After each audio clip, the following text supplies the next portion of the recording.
Why are so many people overwhelmed with clutter? Disorganization is causing shame, suffering, friendships, time, money. People just like you wondering where and how to create an organized lifestyle. This podcast offers expert tips and solutions for your clutter obstacles. My name is Rachel Seavey, and this is the Hoardganize podcast. Hey, collectors! Welcome to the Hoardganize podcast. I am your host, professional organizer, Rachel Seavey, and today I am excited to have Jonda Beattie and Diane Quintana, authors of Filled Up and Overflowing, What to Do When Life Events, Chronic Disorganization, or Hoarding Go Overboard. I'm so excited that I ordered their book and I read it, and now I'm here reviewing it. And I totally back it for anybody that's looking for some guidance for hoarding, for chronic disorganization, or when life just throws you a curve. Have you ever wondered, if you were a hoarder, how do you begin to clear the clutter in your home or office? How can I help those I love clean up their space without insulting them? If my parent had a heart attack, how would first responders even get to him or her? These are just some of the topics covered at Filled Up and Overflowing. It's a very easy read. I don't want to give too much away because I did interview them for this podcast, but it's something that's really straightforward. It's not too clinical. And I think that's what I like best about it. I also really like Jonda and Diane, and please listen all the way to the end because they have something else that I think is very cool that I would love to use with my listeners, maybe on the Tuesday decluttering group or on the Facebook group, or just with podcasts. So make sure that you listen into their new item that they have available, and that will be towards the end of the episode. So let me tell you a little bit about Jonda. Jonda knows firsthand about people, organizational skills, and time management. She began her teaching career at 19 and served as the lead special education teacher in DeKalb County for 3 years, and she taught in the public school system for 30 years. She uses her listening and problem-solving skills, knowledge of different learning techniques, ADHD specialization, and paper management skills to help tackle tough organizational issues. A one-time military wife, mother of two, divorced parent, widow, and caretaker of an elderly parent, Jonda understands how change affects life. And Diane Quintana is equally as awesome. She is a certified professional organizer and the owner of DNQ Solutions based in Atlanta, Georgia. Diane's a seasoned productivity and organizing expert in her field. Diane led the organizing team for an episode of A&E Hoarders show in 2011. She gave several aftercare productivity and organizing sessions for the segment participant. Diane has been featured in Real Simple magazine and has appeared on the Atlanta Friends and Neighbors show. Hey, collectors. On today's episode, I have Jonda Beattie and Diane Quintana, and they have written this fabulous book that is super helpful for anyone with chronic disorganization or hoarding disorder. And it's called Filled Up and Overflowing. I love this. Let's see. That looks familiar, I'm sure, to anyone that's watching this on YouTube. And to listeners, it's a dresser, and it's just filled, to the brim with stuff in the inside, stuff on the top. So it's just even the cover is super. This book is something that I have read. I only like to recommend books that I've read, especially with hoarding, because it's something that I'm incredibly passionate about. And I just have to say, I mean, it was really refreshing at the approach and the kindness and the compassion that you have in this book with dealing with people that are just overwhelmed with clutter. It's I didn't find it very clinical, which is something that kind of pushes me away from a lot of the hoarding books. I felt like I was in your shoes as an organizer, and what you were doing was stuff that I would have done. And it was really interesting for me to read it because, I know that we've had some similar training, but also very different training just with our different backgrounds. And it was like almost being there myself, just some of the methods and processes you used. And what made you get together and write this book? Well, I'll start with that one. Okay.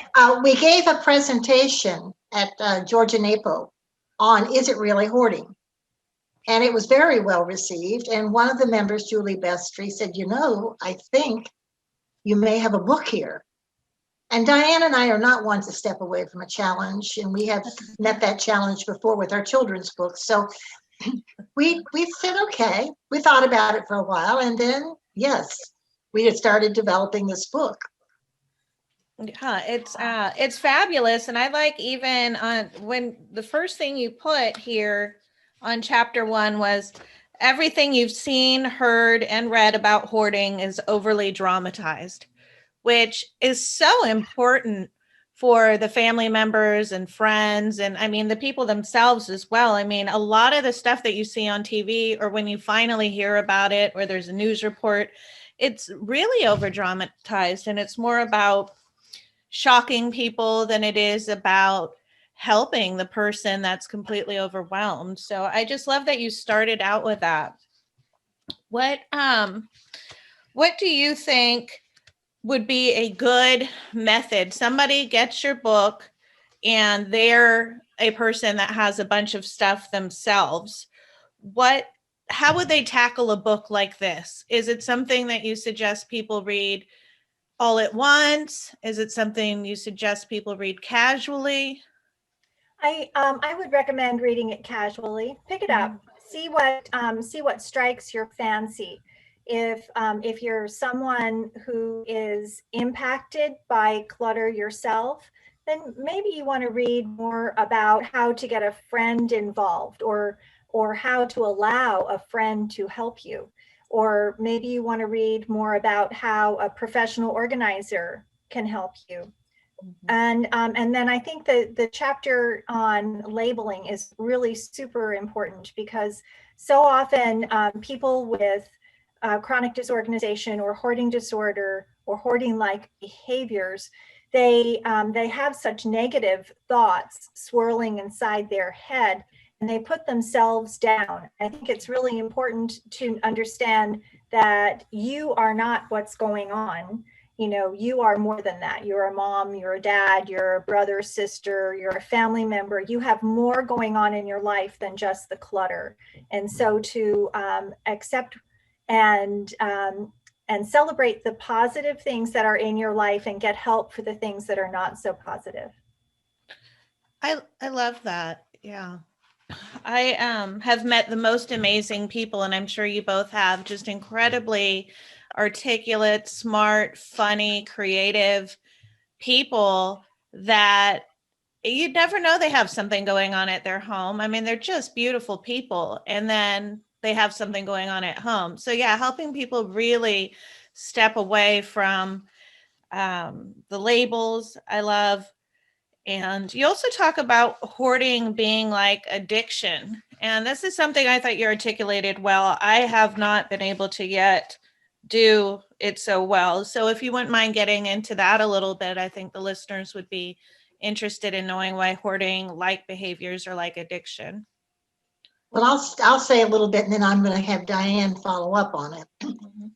When you talk about it being like addiction, it's something that when you do something, it rewards itself, and then you do it again. So if you're lonely and you go out shopping and you get excited and you meet people, then you go out and do it again. Or if you go out and you find an object and you think, oh, I can do something with it, you're very stimulated, and then you want to repeat it again. And it just builds on itself and then becomes sort of an addictive behavior. And like most addictions, first of all, you have to accept that that is happening.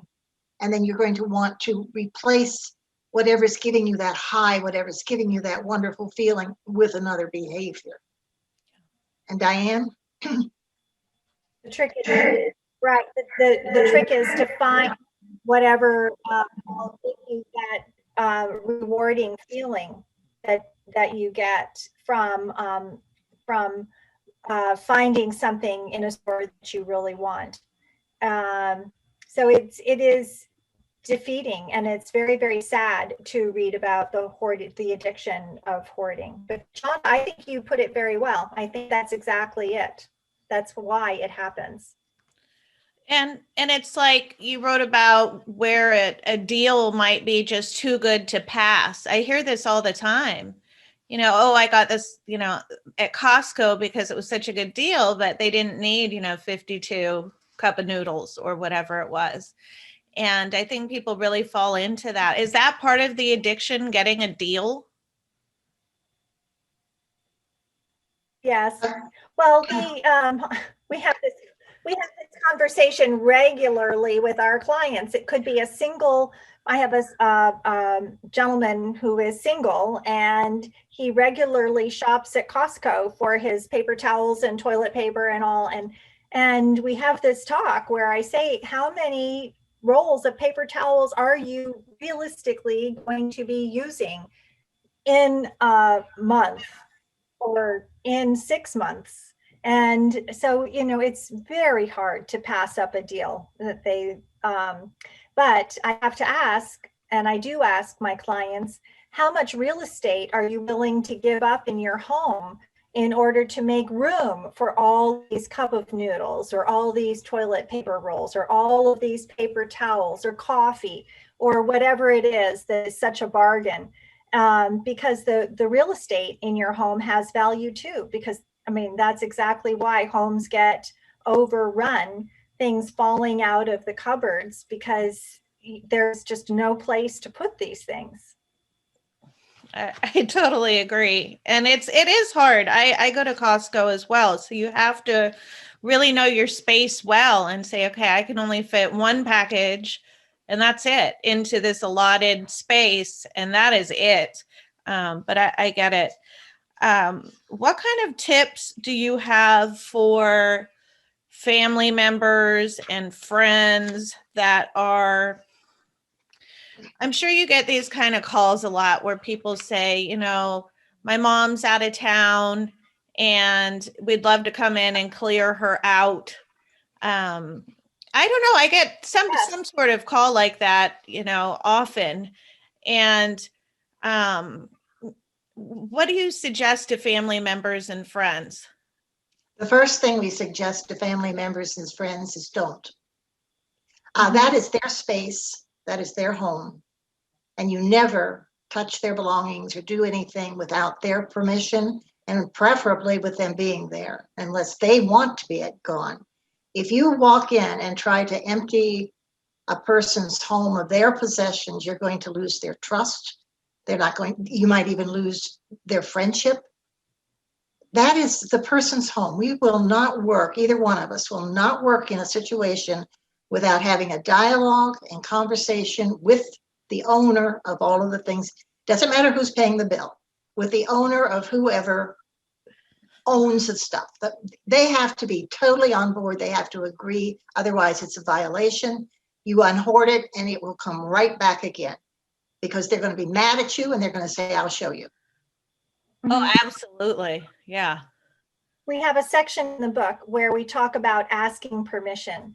If you're working with somebody and they have trusted you enough to let them in their home, into their space, you want to ask before you open any cupboard, before you open any drawer, before you go into a room, before you touch something to move it. You want to ask permission. Is it all right if or may I open this box? You want their permission, because the more that they trust you, the more they will listen to you and accept guidance from you. And as Jonda said, the last thing you want to do is lose their trust, because once that's gone, the door closes and you won't get back inside. Yeah. I don't know if it's illegal. It feels illegal. It's definitely unethical for me to work in anyone's space without approval. And that person saying, you can come in my house, come in my space. And I think people really mean well. They see these makeover shows or stuff on TV where, house flips, and they want to help their family member, but it's really traumatic. It's embarrassing, and people are ashamed. And so it's really rare that I hear people, and I really love that say, can I open the oven? I think was one of the things you had in your book. And as an organizer, I mean, and just with a new client, you want to ask all sorts of questions and really respect the person, respect their stuff, come with no judgment. And I really felt like your book really focused on not coming from any judgment. And I really appreciated. You also talked about health, how so many things inside of your house can cause, poor health. And I think that's a really important topic, if that's something you want to get into a little bit. Sure. We know that, that it's really good to have air flowing around the house. So you want to make sure that things like vents are free and clear of boxes or bags. You want to make sure that you can easily open windows and let fresh air in. Air circulation through the house is a very important thing. And then, of course, if you have any trash lying around, there's bound to be some mold or mildew as things get wet or something sits on something else. Then and then that creates an unsafe environment. It all comes back to keeping things clear. Jonda, you have something to add? Yes, and even more important than the health, before we even start on the general health, is safety issues. Yes. Because we want to be sure that the house is a place so that they won't trip. We want to be sure that it's not a fire hazard. We want to be, sure that they can get in and out of the house, that they have more than one entrance and exit. So usually the first thing we do if we go into a home that is fairly well filled with clutter is we look at safety issues, and we don't even remove stuff at that point. We just talk about, let's try to make this a little more safe for you. Is it all right if we take some of this stuff and just move it over here to widen the pathway? Is it okay if we remove the stuff from the top of the stove? And maybe it's not a good idea to store papers in the oven. So we go ahead and talk about the safety first. And we do that not like, my gosh, why are you storing paper on the stove? But we're concerned about you. Yeah. That's why we're here. We're concerned about you, and we want to keep you safe. Yeah. Yeah. No, I like that. And I like that you kind of walked people through just basic sorting processes, like you show up and here's what you need to have if you want to help somebody. And this is the first thing you do. I mean, this book, I don't want to give too much away, but I was like, wow, that sounds like my everyday, and I just loved how you respected people and their space and their time. You had a maybe pile. I know people love their maybe piles. So yeah. I definitely suggest that people get your book. Is it only available in hard copy, or is it also available electronically? Yes, it's available as a Kindle. Oh, great. Mm-hmm. Yes. Great. And is there anything else that you want to share about this book, or any other ventures that you have coming up? We do. We do have, we do. Let me show it to you. I think I have one. John, are we looking at this right there?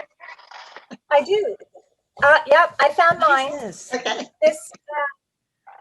This is a deck of cards, and it's called, I'll bring it up. Can you see? Yes, I can. Organize your home 10 minutes at a time. And there are 52 cards inside.